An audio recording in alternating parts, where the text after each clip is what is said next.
Good morning, everyone. Jai Sri Swaminarayan.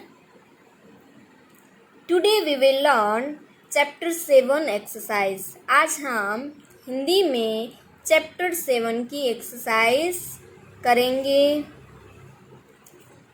Chapter 7 का नाम है बेटी के नाम. बेटी के नाम क्या है? पत्र.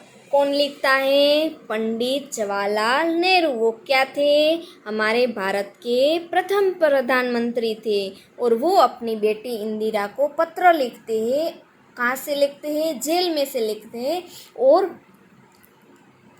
वो उसे जन्मदिन की शुभकामनाएं देते हैं. और भारत की जो संस्कृति है, इतिहास है, उसके बारे में उसे सब बता रहे हैं. और हमें कैसा कार्य करना चाहिए जीवन में, कैसे आगे बढ़ना चाहिए, ये सब उसे उस पत्र में लिख के समझाते हैं. किसको? अपनी बेटी इंदिरा को. तो हमने ये समझ लिया था पूरा चैप्टर.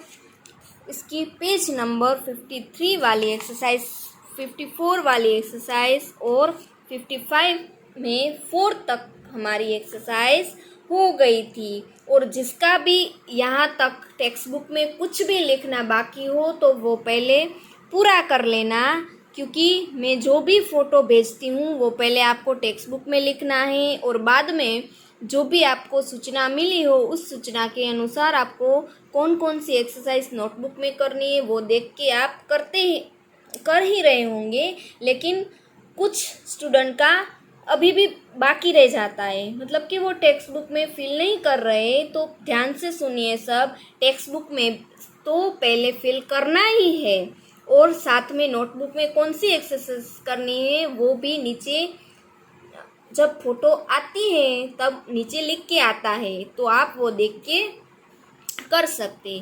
तो चलो आज स्टार्ट करते हैं पेज नंबर 55 वाली एक्सरसाइज.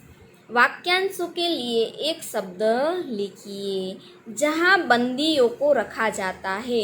मतलब कि जो गुनाह करते हैं और उसको कहाँ पे रखते हैं? जेल में. जहाँ बंदियों को रखा जाता है उसको क्या कहते हैं? जेल.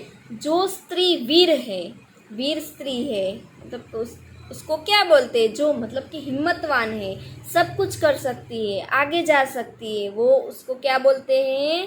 वीरांगना.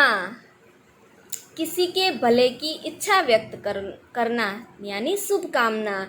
हमारे देश में बहुत सारे ऐसे त्योहार है, प्रसंग है, तो हम सबको शुभकामना देते हैं ना कि तुमको जन्मदिन की बहुत शुभकामनाएं, शुभेच्छा, तुम आगे बढ़ो, अभिनंदन. ऐसे हम बहुत सारे लोगों को बोलते हैं, है ना.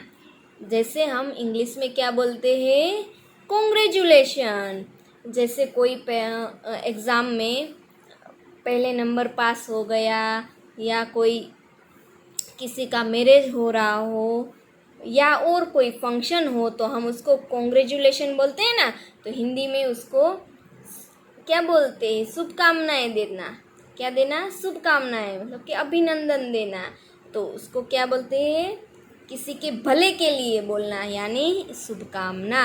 जिसका भाग्य बहुत अच्छा हो यानी भाग्यशाली. हम कहते हैं ना कभी कभी कुछ लोग ऐसे होते हैं जो इसका सारा काम जल्दी से जल्दी हो जाता है, तो ऐसे बोलते हैं कि वो भाग्यशाली है, उसका काम कभी भी अटकता नहीं है. ऐसे आपने भी बहुत सारे देखे होंगे जो भाग्यशाली होते हैं. ऐसे वर्ड बहुत जगह बहुत व्यक्ति यूज़ करते हैं कि ये तो भाग्यशाली है.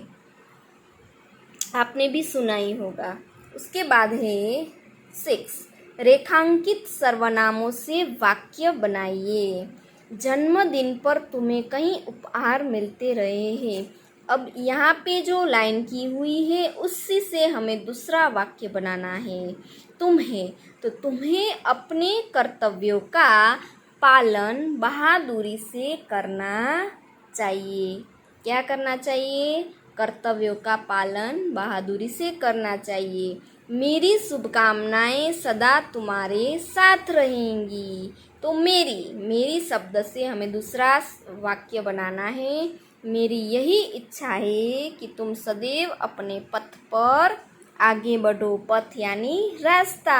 मेरी यही इच्छा है कि ऐसे बड़े बड़े लोग बोलते हैं, छोटे जब कहीं पर भी नया कुछ करते हैं तब ऐसे बोलते हैं ना, बड़े बड़ों आशीर्वाद देते हैं बड़े लोग कि मेरी इच्छा है कि तुम सदैव अपने पथ पर आगे बढ़ो। पथ यानी रास्ता। जो भी तुमने चुना है, जो भी तुम करने जा रहे हो, उस पर हमेशा ही आगे बढ़ो। यह आंदोलन हमारी आंखों के सामने हो रहा है। तो हमारी जो वर्ड है उससे हमें नया वाक्य बनाना है। इस प्रतियोगिता में जीत हमारी ही होगी। जीतना बहुत ही ज़रूरी होता है, मतलब कि पार्टिसिपेट करना ज़रूरी होता है, जीतना इतना ज़रूरी नहीं होता है, लेकिन हम पार्टिसिपेट करते हैं तो भी हमारे लिए बहुत ज़्यादा हो जाता है, क्योंकि जीतना ज़रूरी नहीं है, क्योंकि हमने प्रयास तो किया, एक बार नहीं तो दूसरी बार जीतेंगे। इसीलिए कभी भी हारना नहीं चाहिए और खुद से भी हारना नहीं चाहिए कि हमसे ये नहीं होगा। ठीक है, समझ में आ रहा है? तो आपको ये 5th वाली एक्सरसाइज है वो नोटबुक में लिखनी है और ये 2 एक्सरसाइज टेक्स्ट बुक में तो फिल करनी ही है। ठीक है।